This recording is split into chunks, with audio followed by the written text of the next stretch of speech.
Iya, kemarin aku juga lihat ya di sosial media saudara-saudara kita di Palestina ketika Ramadan tiba, di tengah keterbatasannya semangatnya tuh luar biasa gitu ya. Mereka sampai akhirnya bisa sholat tarawih di antara reruntuhan, terus buka puasa di antara gelap gulitanya malam.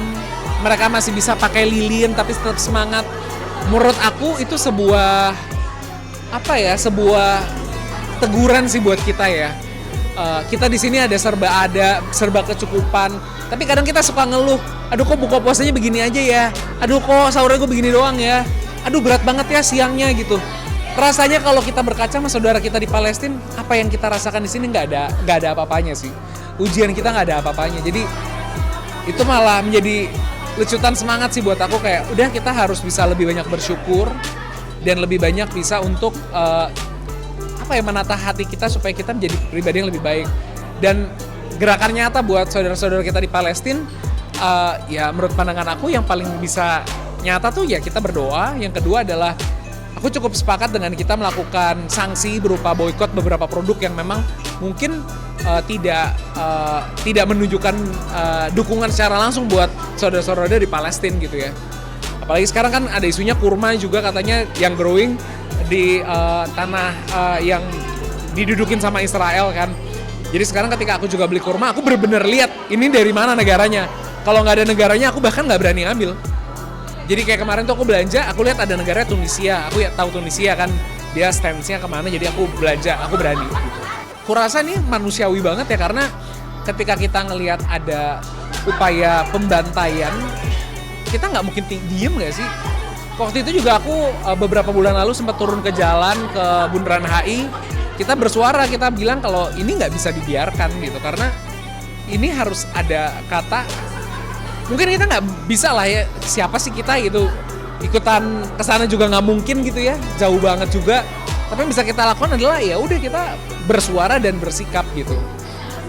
Walaupun aku juga bilang ke teman-teman jangan sampai juga suara bersikap kalian ini jadi akhirnya kalian kan ada juga teman-teman yang influencer, artis, terus akhirnya juga nggak bisa kerja. Ya jangan juga, maksudnya tetap bisa harus kerja, karena kan kerja mencari nafkah kan wajib juga gitu.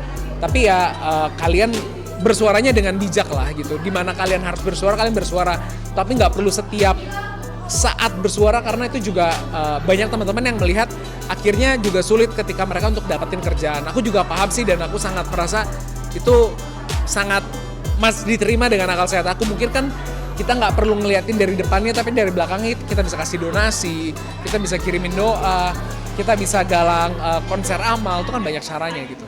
Semoga di bulan suci Ramadan ini saudara-saudara kita di Palestina berikan ketabahan dan kekuatan untuk bisa menjalani ibadah puasa, dan semoga keberkahannya bisa tercapai lah, dan kemurnian Ramadan ini bisa dirasakan bukan cuma sama orang Palestina ya, tapi sama orang yang berbuat zalim ke dia gitu ya. Dia juga akhirnya bisa terketuk hatinya, bisa sadar kalau mereka lakukan selama ini tuh salah gitu. Jangan cuma mengenakan alasan satu hari untuk membuat justifikasi genosida gitu, kan nggak bisa diterima gitu. Kalau mereka nggak terima dulu mereka diginiin puluhan tahun yang lalu, kenapa mereka melakukan hal yang sama? Kan harusnya nggak bisa dong. Kita pernah disakitin sama orang, kita pernah disakitin sama seorang bukan berarti kita punya hak untuk nyakitin orang lain karena kita alasan kita pernah disakitin, kan nggak bisa dong. Nggak fair banget, yang dapat sakitnya siapa gitu. Itu sih harapan aku.